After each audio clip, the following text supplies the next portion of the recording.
집 한 채만 있으면 노후는 걱정 없을 줄 알았어요. 대기업 연구원으로 정년까지 일했으니 괜찮을 줄 알았죠. 그런데 은퇴하고 3년이 지나고 보니 예상보다 돈이 너무 빨리 줄어들더라고요. 월급이 없으니 지출을 줄이는 것도 한계가 있었고 집값은 올랐지만 현금 흐름이 없으니 막막해졌어요. 이 이야기는 실제로 많은 5060대들이 은퇴 후 맞닥뜨리는 현실이다. 대기업에서 수십 년을 일하며 직장인으로 살아왔지만 은퇴 후의 삶은 완전히 다른 게임이다. 특히 집만 있으면 된다는 착각이 은퇴 후 비참한 현실을 만든다. 집은 중요한 자산이지만 생활비를 만들어주는 자산은 아니다. 은퇴 후 가장 중요한 것은 현금 흐름, 즉 매달 일정한 돈이 들어오는 구조를 만드는 것이다. 이걸 간과하면 3년 만에 생활비가 바닥나는 건 순식간이다. 오늘은 은퇴 후 집 한 채만 믿고 있다가 고생한 3명의 사례를 통해 같은 실수를 반복하지 않도록 현실적인 대안을 이야기해보자. 사례 1. 60세 연구원의 착각, 마이너스 집값은 올랐는데 생활비가 없다. 김철수 가명씨는 대기업 연구원으로 정년퇴직했다. 월급이 나오던 시절에는 매달 여윳돈을 저축했고 은퇴 후에도 큰 걱정이 없었다. 그가 믿었던 것은 서울에 있는 15억짜리 아파트. 이 집 하나면 노후는 문제없어. 그는 이렇게 생각했다. 그러나 은퇴 후 예상치 못한 문제가 터졌다. 한 달에 400만 원 이상 들어가던 생활비. 예상보다 길어진 부모님 병간호. 투자했던 주식이 하락하며 1억 원 손실. 집값은 올랐지만 집을 팔지 않으면 현금은 생기지 않았다. 결국 3년 만에 비상금을 모두 써버리고 생활비가 바닥났다. 전세를 주고 작은 월세 집으로 옮기려 했지만 막상 살던 집을 떠나는 게 쉽지 않았다. 해결책. 은퇴 전부터 현금 흐름을 확보해야 한다. 연금, 임대 수익, 배당금 등 생활비가 지속적으로 나올 구조를 만들 것. 집이 유일한 자산이라면 주택연금이나 부분 임대를 고려해야 한다. 김 씨는 결국 주택연금을 신청해 매달 300만 원 정도 받으며 생활을 이어갔다. 좀 더 빨리 주택연금을 알아볼 걸 그랬어요. 초반에 버틸 수 있다고 버티다가 생활이 너무 팍팍해졌어요. 사례 2. 55세 자영업자의 함정 마이너스 은퇴 후 치킨집 대출까지 했다가 빚더미. 이영식 가명씨는 55세에 오랫동안 운영하던 식당을 정리하고 은퇴를 결심했다. 나는 그래도 자영업자 출신이니까 치킨집 하나 차려서 운영하면 은퇴 후에도 걱정 없겠지? 그렇게 퇴직금과 대출까지 합쳐 1억 원을 투자해 치킨집을 열었다. 하지만 현실은 예상과 달랐다. 2년간 월세, 재료비, 인건비 부담이 커지면서 적자가 계속됐다. 경쟁이 치열해 수익이 안정적으로 나오지 않았다. 60세가 되자 체력적으로 가게 운영이 힘들어졌다. 결국 그는 2년 만에 가게를 접고 남은 건 대출 빚 5천만 원. 은퇴 후에는 안정적인 돈이 나오는 구조를 만들어야 했는데 나는 반대로 빚만 졌네요. 해결책. 무리한 창업은 은퇴 후 재앙이 될 수 있다. 초기 투자 비용이 적고 리스크가 낮은 수익 모델을 고려해야 한다. 프랜차이즈 창업보다는 본인의 전문성을 살린 일강의 컨설팅, 온라인 사업 등을 고민해야 한다. 이 씨는 결국 작은 온라인 수익 모델을 구축하며 재기를 준비하고 있다. 퇴직금 한 방에 날리는 실수만 안 해도 노후는 덜 힘들어요. 사례 3. 57세 공무원의 오판 마이너스 연금만 믿었다가 생활고에 빠지다. 정혜진 가명씨는 57세에 공무원 연금을 받을 수 있게 되었다. 매달 연금이 나오니까 나는 은퇴 걱정 없지. 그는 이렇게 생각했다.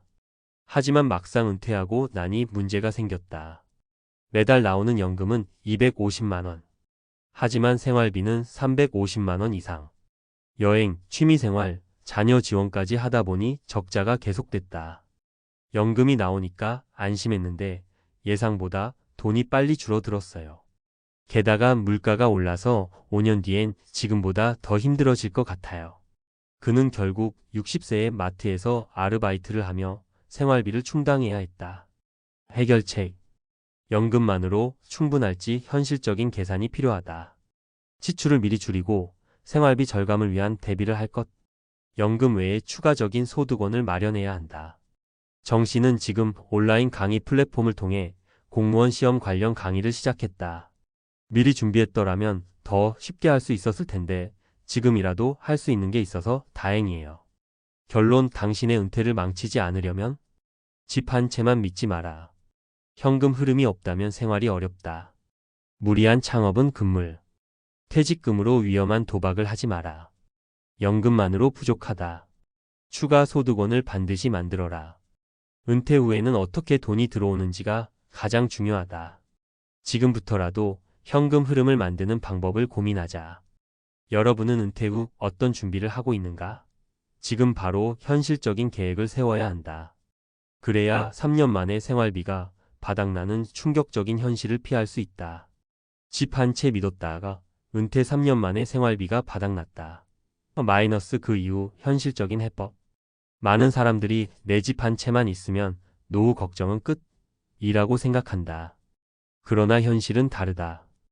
은퇴 후 소득이 없다면 아무리 비싼 집을 갖고 있어도 생활비가 부족해진다. 결국 돈이 필요할 때마다 대출을 받거나 집을 팔아야 하는 상황이 올 수도 있다. 그렇다면 은퇴 후에도 안정적인 생활을 유지하는 방법은 무엇일까? 오늘은 현금 흐름을 만드는 3가지 핵심 전략을 통해 집을 가진 채로도 경제적으로 자유로운 은퇴 생활을 할 수 있는 방법을 알아보자. 1. 집을 자산으로 활용하라. 마이너스 현금화 전략. 많은 사람들이 은퇴 후에도 집을 보유하는 것에만 집중한다. 하지만 중요한 것은 집을 어떻게 활용하느냐다. 집을 자산으로 바꿀 수 있는 현실적인 방법을 살펴보자. 주택연금 마이너스 집을 팔지 않고도 월급처럼 받는 방법. 집값이 오를 테니까 그냥 들고 있어야지.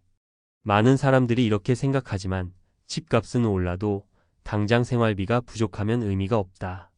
이럴 때 활용할 수 있는 것이 주택연금이다. 주택연금은 만 55세 이상이라면 자신의 집을 담보로 맡기고 매달 일정 금액을 받는 방식이다. 예를 들어 10억 원짜리 아파트를 주택연금으로 가입하면 평균적으로 매달 300만 원 이상의 생활비를 받을 수 있다. 이렇게 되면 집을 팔지 않고도 월급처럼 연금을 받을 수 있어 생활비 걱정을 줄일 수 있다. 전문가 조언. 주택연금은 연금 수령 방식 정액형, 수시형 등을 선택할 수 있어 활용도가 높다. 주택연금을 받더라도 집에 계속 거주할 수 있으며 배우자에게도 연금이 계속 지급된다. 주택연금 가입 전에 내가 받게 될 예상 금액을 미리 계산해보고 결정하는 것이 중요하다. 부분 임대 방 하나로 생활비 벌기. 60세 이상 은퇴자의 경우 집의 일부를 임대하는 것만으로도 매월 수십만 원에서 많게는 수백만 원까지 벌 수 있다. 사례 62세 김 씨는 은퇴 후 생활비가 부족해지자 본인이 살고 있는 30평대 아파트에서 작은 방 하나를 임대했다. 월 70만 원의 임대료를 받게 되면서 생활비 부담이 크게 줄었다. 부분 임대는 큰 부담 없이 기존의 생활을 유지하면서도 추가적인 소득을 만들 수 있는 좋은 방법이다. 작은 집으로 다운사이징, 마이너스 자산을 현금으로 바꾸는 방법. 은퇴 후 자녀들이 독립하면 큰 집이 필요하지 않을 수 있다. 이럴 경우 조금 더 작은 집으로 이사해 차액을 생활비로 사용하는 전략도 고려해 볼 수 있다. 사례 58세 이씨 부부는 은퇴 후 40평대 아파트에서 20평대 아파트로 옮기면서 차액 5억 원을 현금으로 확보했다. 이 돈을 안정적인 금융상품에 투자해 매달 200만 원의 이자를 생활비로 사용하며 은퇴 후에도 여유롭게 살고 있다. 2. 현금 흐름을 만드는 소득 모델을 가져라. 은퇴 후 가장 위험한 것은 소득 없이 자산을 깎아 먹는 생활을 하는 것이다. 그렇다면 은퇴 후에도 소득을 만들려면 어떻게 해야 할까? 작은 일이라도 시작하라. 마이너스 가벼운 부업이 노후를 지킨다. 은퇴 후 소득이 부족하다면 가볍게 할 수 있는 부업이나 재택근무를 찾아보는 것이 중요하다. 사례 61세 박 씨는 은퇴 후 집에서 하루 23시간 동안 블로그 글을 쓰면서 한 달에 5만 100만 원 정도의 수익을 얻고 있다. 단순한 취미로 시작한 일이었지만 꾸준히 하다 보니 생활비에 도움이 되고 있다. 은퇴 후에도 가능한 소득 모델 TOP3. 온라인 강의, 자신이 가진 경험이나 지식을 온라인에서 공유하며 수익 창출. 블로그 앤드 유튜브 경험을 기반으로 콘텐츠를 제작하며 광고 수익 확보. 프리랜서 앤드 컨설팅 과거 직업의 전문성을 살려 짧은 시간 동안 부가 소득 창출. 포인트. 처음부터 큰 돈을 벌려고 하지 말고 소규모로 시작해보자. 자신이 잘할 수 있는 것부터 찾아보는 것이 중요하다. 소득이 적더라도 지속적으로 나오는 현금 흐름이 중요하다. 3. 노후 지출을 현명하게 관리하라. 많은 사람들이 은퇴 후에도 현역 시절과 같은 소비 습관을 유지하려 한다. 하지만 은퇴 후에는 소비 습관을 바꾸는 것이 필수적이다. 소비 패턴 점검. 은퇴 후에는 고정비 절감이 중요하다. 사례 60세 정 씨는 은퇴 후에도 매달 500만 원 이상을 사용했다.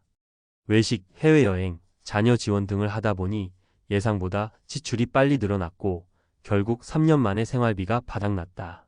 절약을 위한 현실적인 팁? 자녀 지원을 줄이고 본인의 노후를 먼저 챙긴다. 차량 유지비가 부담된다면 대중교통을 활용하거나 경차로 바꾼다. 소형 전기 제품이나 가전의 전력 소비량을 낮춰 생활비를 절감한다.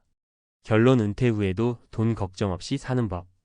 많은 사람들이 은퇴 후 내 집 한 채만 믿고 살지만 이는 매우 위험한 생각이다. 주택을 적극적으로 활용해 현금 흐름을 만든다. 은퇴 후에도 소득을 창출할 수 있는 일을 찾아본다. 생활비를 계획적으로 관리해 오래 버틸 수 있는 구조를 만든다. 은퇴 후에도 경제적으로 자유로운 삶을 원한다면 집을 어떻게 활용할 것인가, 소득원을 어떻게 만들 것인가, 어떻게 소비를 조절할 것인가를 미리 고민해야 한다. 지금 당장 내 은퇴 계획을 점검해보자. 혹시라도 나는 아직 괜찮아라고 생각하고 있다면 3년 뒤 생활비가 바닥나는 현실을 맞닥뜨릴 수도 있다. 지금부터라도 작은 준비를 시작하자. 그것이 은퇴 후 진짜 자유를 누리는 첫걸음이 될 것이다.